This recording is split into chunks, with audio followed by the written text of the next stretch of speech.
partly what's happening, but it's happening everywhere. And I think we also have to understand that the gender ideology is kind of part of this trifecta at universities.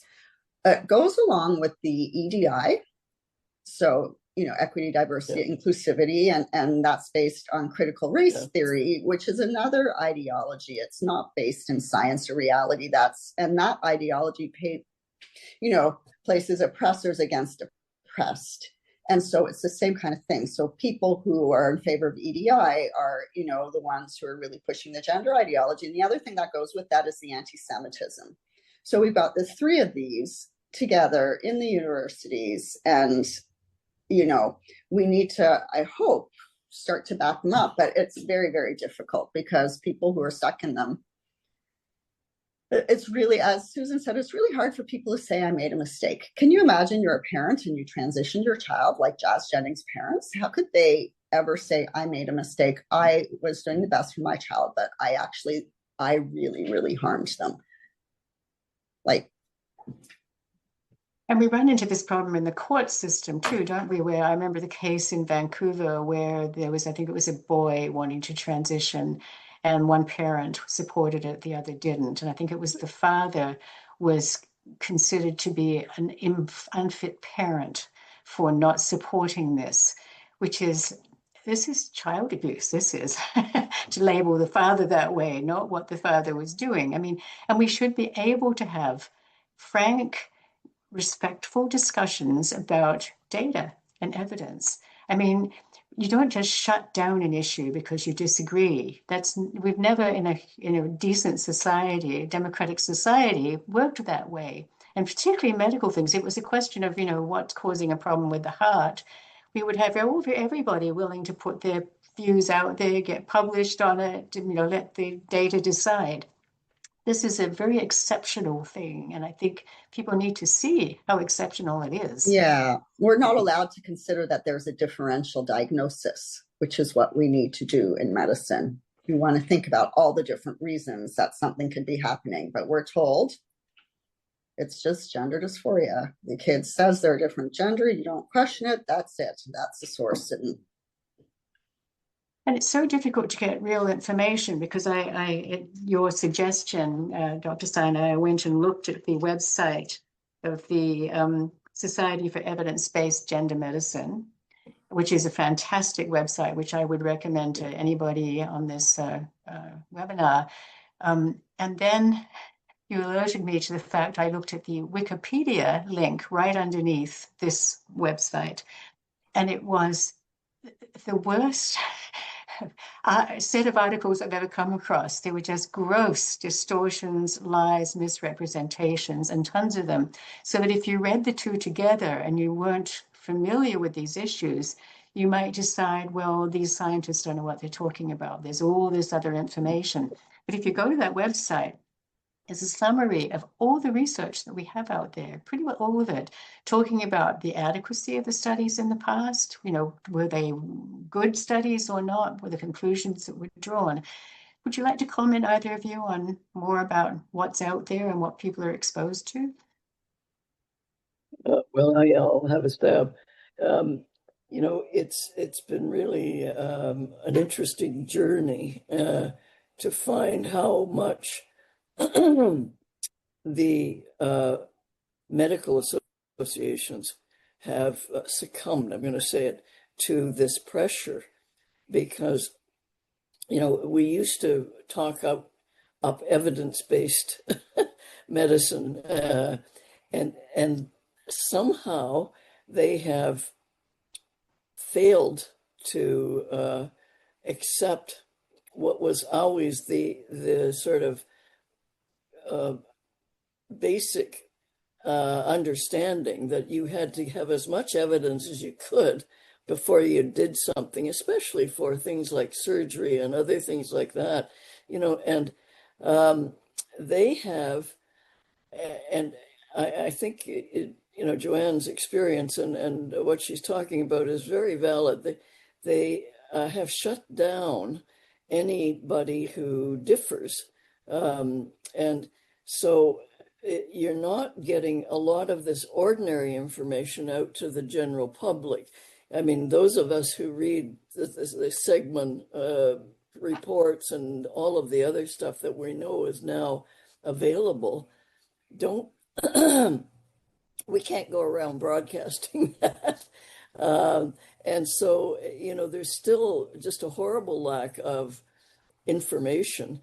And part of what I always blame in some of these things is the way that wokeism has taken over around a lot of areas where you used to think you have to think about it, make decisions, act critically, and da da da da da.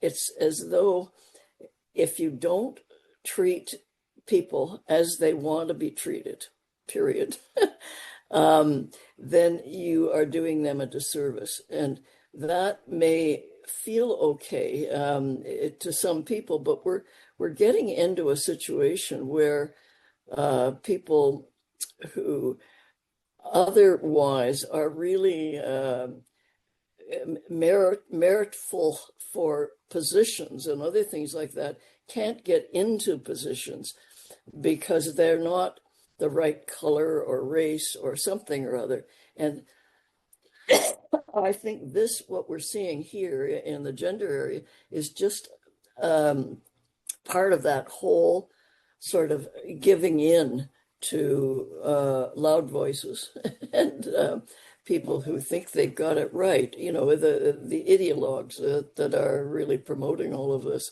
The trans activists, right from the very start, have had real power. I mentioned to you that they got Ken Zucker fired from the Clark, and but they've been so threatening of all sorts of people that most people really don't want to say very much about all this. So the information out there is what they allow and not what they should be exposed to. So that's just really unfortunate. So just to add to that, like the regular legacy media, other than the National Post, you hardly ever see anything other than gender ideology and say, criticism of what Alberta is doing to ban the puberty blockers. And so the general public don't even necessarily know that there's a debate, particularly as the National Post is seen, once again, like kind of conservative, and then they equate it to Trump.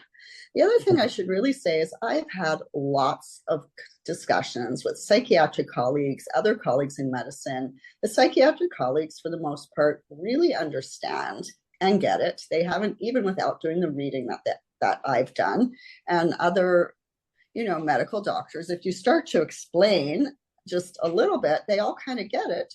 But then the minute you say, okay, could you maybe speak up a bit more or sign this letter, none of them want to. They're all scared. They all, I've spoken to a few people in Toronto. Well, look at what happened to Zucker.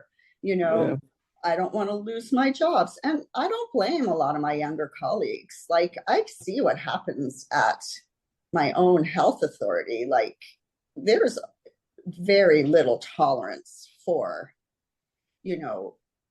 bringing up evidence-based gender medicine. So as many of my colleagues who agree with me, none of them will speak up publicly. And then they say, well, I'm not an expert. And I'm like, yes, well, there's me and there's now one other psychiatrist speaking up. Yes, we have the expertise, but you don't need to be an expert in this.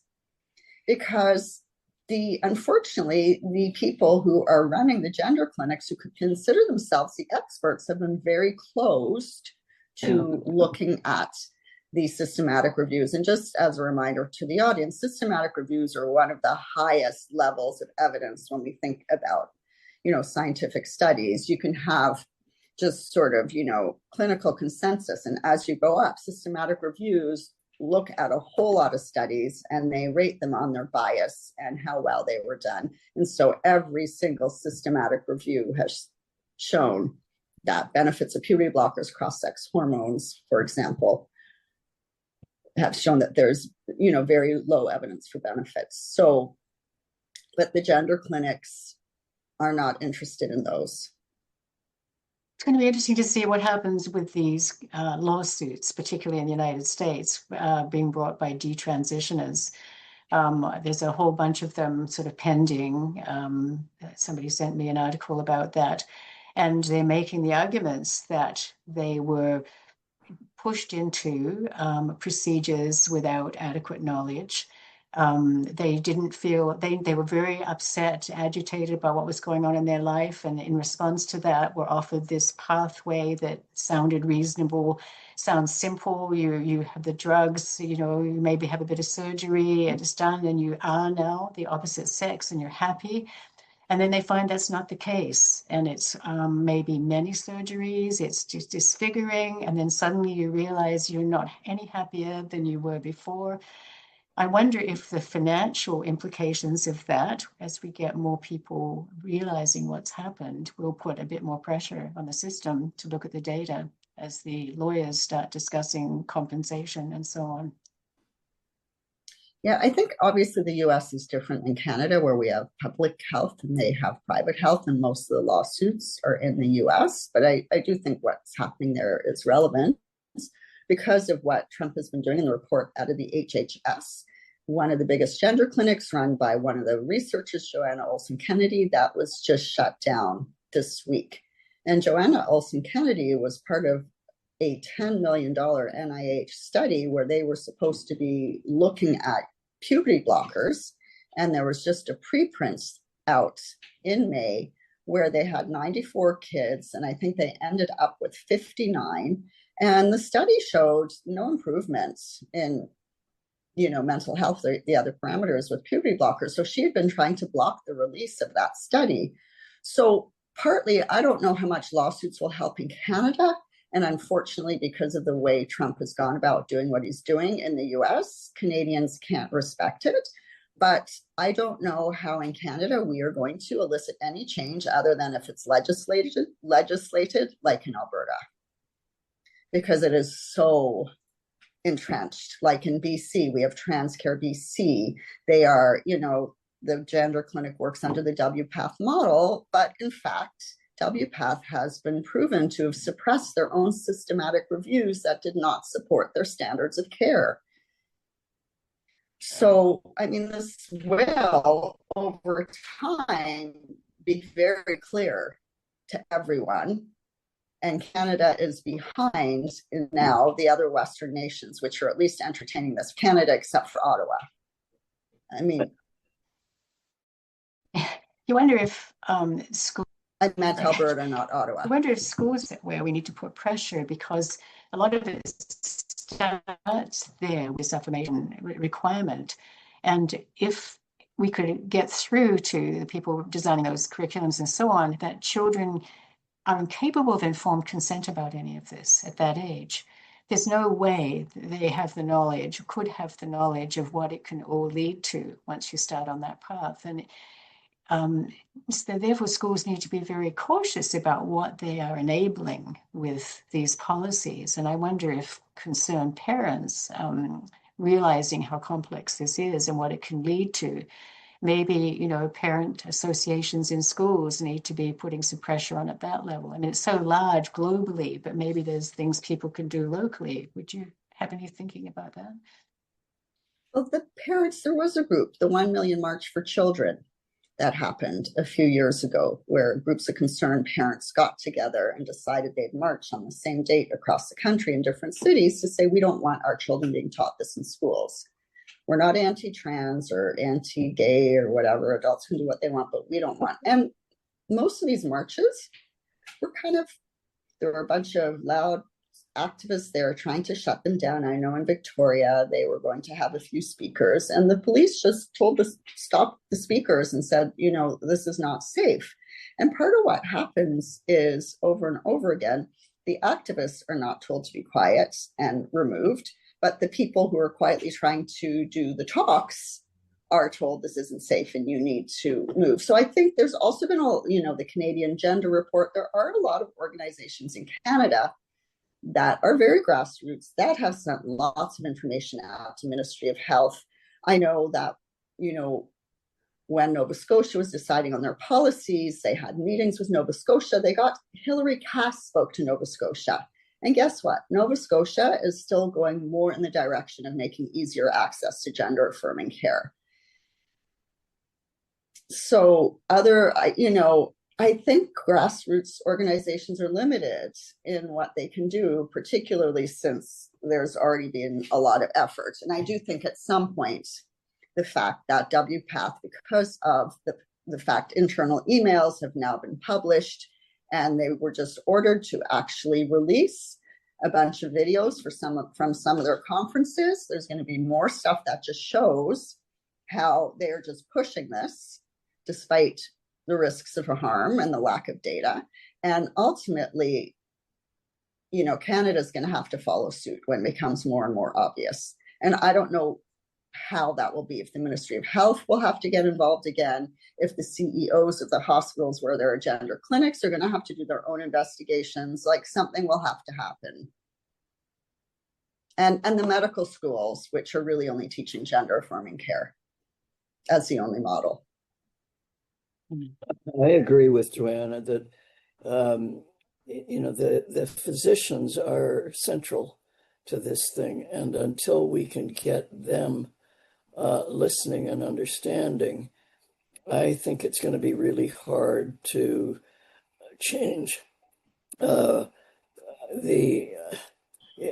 are quite a number of physicians now who are going around trying to talk, but I don't think they're getting much attention. That's the affirmative action crews are so sure of everything they're doing that there's little willingness to listen to anybody else.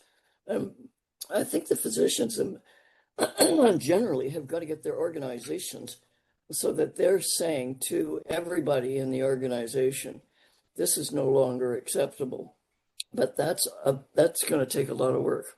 Yeah, everyone's scared of being called transphobic and non-tolerant. Yeah. Like, it's hard. Like, I've been trying to work with the Canadian Psychiatric Association and even, the Department of Psychiatry. It's hard to even get psychiatry to acknowledge that psychotherapy could be a valid treatment.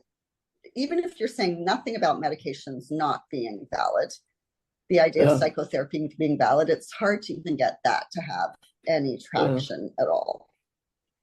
And one other thing I was going to say is, sort of a few years ago, I was, there are these big Facebook mothers physician groups, and these each have thousands of Canadian physicians, and probably some are Canadian trained. And I started to post, me and maybe a couple other people, some evidence-based articles and try and get some dialogue and discussion. And I was basically always piled on, called names. I would just stick to being factual, but there'd be a small group, probably 10 or 20 people. And so I would be piled on, and eventually I was just kicked out of these groups. But from this, I always had people who would message me and trickle and, support me privately. So, I do have a network of physicians who get it and privately support me, but I've been booted out of those groups, effectively silenced. And anyone who tries to say anything in those groups, they get the same reaction. I also got kicked out of the Facebook group for Canadian psychiatrists, the regular one, because I tried to post some evidence-based things and get a discussion going. And in a local group, I sent a link to the GenSpec Detransition Awareness Day because I'd attended one there and I thought some people might be interested. They were just having detransitioners talk about their experiences, and I almost got kicked out of that group. Wow. It's a hard hill to climb, I'm afraid. I guess we wait and see what happens. There's a fair bit of pushback around some of the ideology that we're being asked to accept generally. The DEI thing is really central to that. And people are beginning to just doing what you think we should do. What's the evidence that this is what we should be doing? And we're starting to get enough studies, even around some of the DEI stuff, that it is not making a difference to the people who most need to be helped. And there are better ways, other better ways of doing it. And so I think as a society, we're probably having to grapple with the fact that that's the level that we've got to keep going at and get them thinking about some of this stuff. It's awfully hard, though, for families because, you know, they're going to get caught in one system or another, and their child may be putting pressure on them to do this, not knowing anything about what's going to happen. And many parents just can't handle that kind of difficult situation. So I wish there were a simple way of getting through this thing. That brings me to the other point. A lot of parents are worried about suicidality because they've been told that there's a high risk of a child if you don't affirm, etc., and listen to what they're saying and support that unquestioningly, that you're raising the risk of suicide. What is the evidence on that at this point? Well, the evidence is that it does not make a difference in the suicidal thinking from before to after. We finally got some studies that really confirm that those people who transitioned are still having problems with their mental health. And this is where, when I get back to the understanding of high functioning autism, you know, when these kids are teenage, they're very, even kids who are not into this sort of gender thing, but kids with this difficulty have a very high level of suicidal preoccupation, anxiety, and depression. But it's different in some of these kids because they're not under quite the same social pressure as the kids who are that feeling like that and have gender concerns.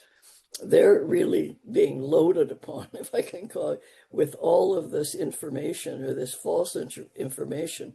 But the science doesn't really give us enough evidence that there's any real change in what's going on. And that you could expect, because this is a brain thing. This is not, something that's just a medical thing, as they'd like us to believe.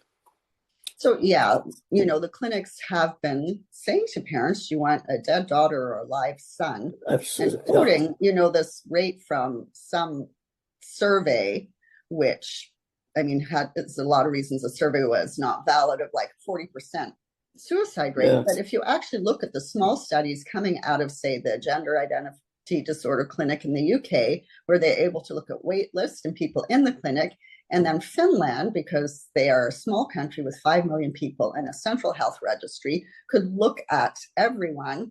Basically, in Finland, maybe the rate was increased a bit, but if you looked at the psychiatric comorbidities, it's the same.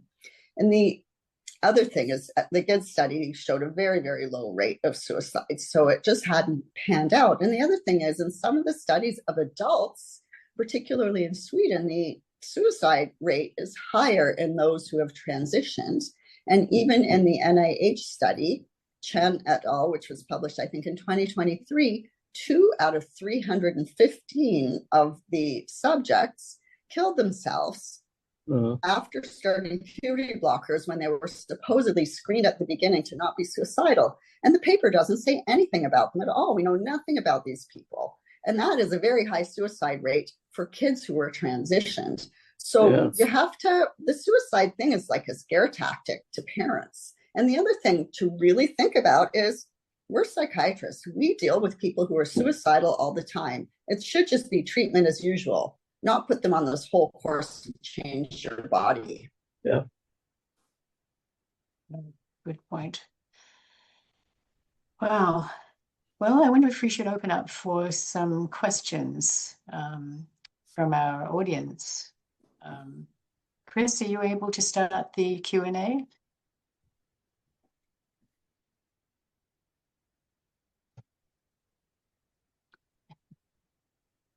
Is she there? hang in. I'm just Sure. working on it now. Thank you.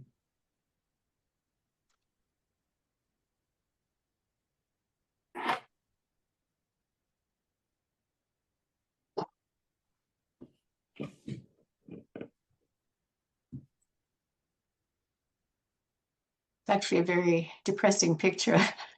Sorry. The enormity of what we're facing is really disturbing.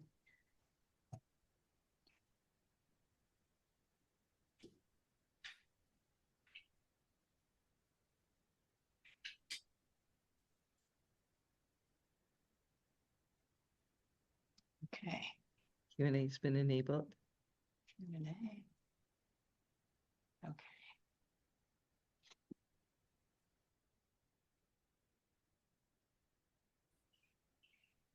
So we're encouraging people to put any questions you have in the Q&A that's now open.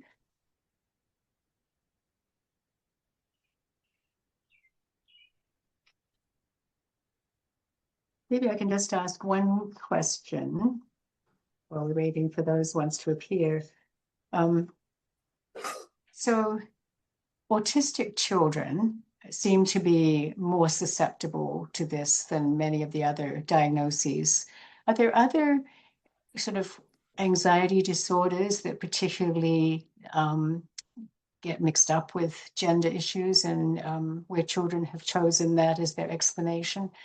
We've had these explanations over time, from goodness knows, alien abductions to all kinds of nefarious things going on, causing problems. But well, okay, maybe I'll take this question here. How does a patient navigate the watchful waiting option when every other institution, education, medical, legal, etc., is telling your child that if a parent doesn't support their authentic self, that is the medical pathway, they can sever the relationship with the parent, or at worst be removed from their homes when it's a toxic family? The undermining of parents and the relationship with their child is real. And this person speaking from the experience of having a gender-confused teen for 2 years who has since desisted, despite the intervening attempts of others to override my parental instincts. Regarding why my child had a trans identification by trying to sever the connection unsuccessfully. Well, that is quite an issue. Would you care to comment on that? What does a parent do with that dilemma? Joanne, go ahead. I'm Okay. still laboring to talk. Yeah. So the teens are really tough. I think, I've listened to lots of podcasts and stuff, and parents have literally taken their teens out of the country to get them away from the influences that are happening. And I think with teens, you kind of have to take it on a case-by-case basis, whether you go with their pronouns, but you can also say to them, in this house, this is what I'm calling you. I'm not choosing to call you anything but your birth name, and then try and work on the relationship and celebrate who they are, because their authentic self doesn't necessarily only have to do with gender. And that's all I can say. It's really tough with the teens. And I know there's a lot of family estrangements, and sometimes, children's aid gets involved and takes kids out, which is terrible. In the case that when you mentioned about, in Vancouver, where the father actually ended up in jail by trying to prevent his son from going on blockers. I mean, the whole thing was just crazy. But the teens are really, really tough because they already have a lot of autonomy and they think they know best. And they're very black and white. True. Yes.